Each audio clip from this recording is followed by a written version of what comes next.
ఆదమర్చి నిద్రపోతున్న ఆదివాసి గిరిజన గూడాన పొడిసినాడు పొద్దు పొడుపోలే గుమ్మడి నరసయ్య.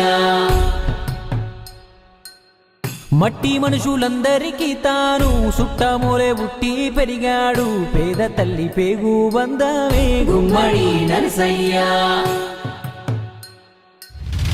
ఎగురుతుంది ఎర్రాని జెండా నీ గుండెలో, ఎత్తినావు సుత్తి కొడవలినే చిన్న ఈడులో. జనము కొరకు ఉంటే చాలంటే జనములోనే ఉంటానంటావే. సైనికులే అక్కరలేని రాజువు నువ్వయ్యా ఓ గుమ్మడి నరసయ్యా.